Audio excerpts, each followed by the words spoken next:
Today, I thought it'd be fun to play Lies of P, except I can't level up. Lies of P is a Souls-like RPG with super challenging boss fights, and not leveling up will make it to where the game outscales me, so bosses go from hard to harder to absolute monsters.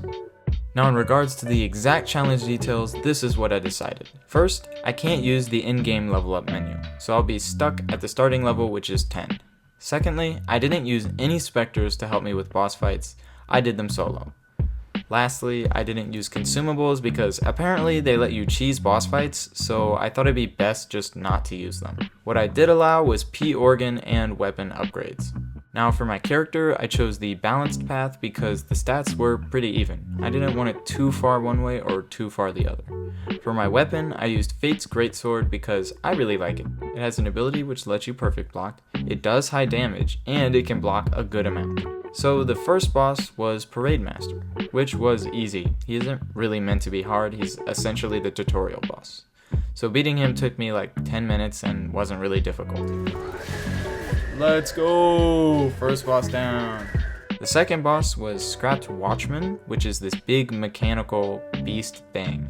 He's a little harder, but this is still early enough in the game where I didn't really feel underleveled. He's pretty slow and his attacks are easy to see coming. He took me about 50 minutes to beat, and I think overall it's a fun boss fight. Oh! Yes! Third on the list is King's Flame Fuoco. Now this boss isn't too bad besides his fire dump attack.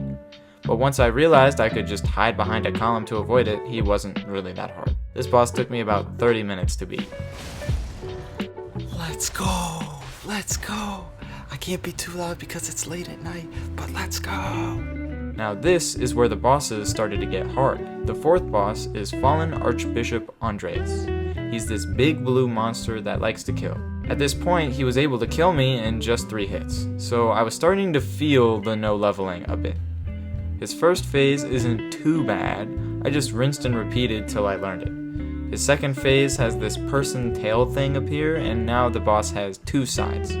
Fortunately, when one side is attacking you, the other isn't. So you can essentially just keep fighting the first phase the whole time, which makes it way less scary. Overall, this boss took me 2.5 hours to kill.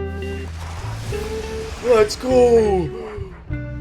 The next boss is one I personally hated, that being the eldest of the Black Rabbit Brotherhood. The eldest wields a big greatsword that could 2-shot me, so I died many times. This fight features one main boss and 3 mini-bosses that jump in during the fight.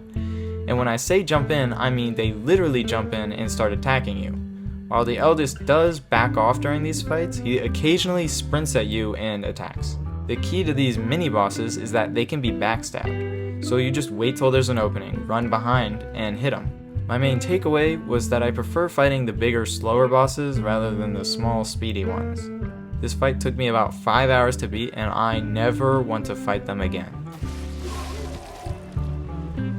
Oh my gosh! Yes! Yes! Oh. The last boss for this video is the King of Puppets, a giant puppet who likes to swing his arms around way too much. He also could 2-shot me, so I died. A lot. While he starts off with a few different moves, he ends up with tons of them to pick from. So I don't think this is super hard, it's just a lot of information. I think this took me about 2 hours before I beat him. Nice! Okay. Finally beat first phase. Oh, right. Did I forget to mention? This is just phase 1. This is Romeo, the King of Puppets' second phase. And when I thought the first phase was hard, this was an absolute nightmare. Normally in boss fights, there are windows where I can get in a few attacks. However, this entire fight, I could only get 1 attack in every now and then because Romeo is too dang fast. If I tried to charge attack, I would die. If I tried to heal, I would die. If I tried to run, I would die. If that weren't bad enough, if you manage to get him to half health, he does this flame attack, which is a combo that is 10 attacks in a row. This move alone is what kept me from beating this boss for so long. This fight took me about 7 hours to beat, and I was so happy when it was over. Yes! Yes! Oh my gosh! Yes!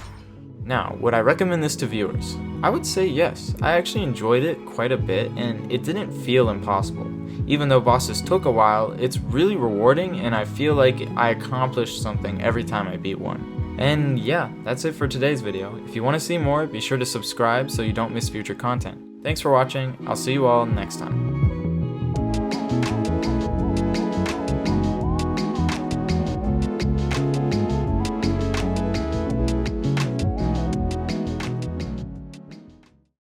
For all of you wondering, where's the Mad Clown puppet fight? I skipped that. I ain't doing that. That's just gonna be painful, and I don't like pain. So no, I just skipped it and went straight to the next area.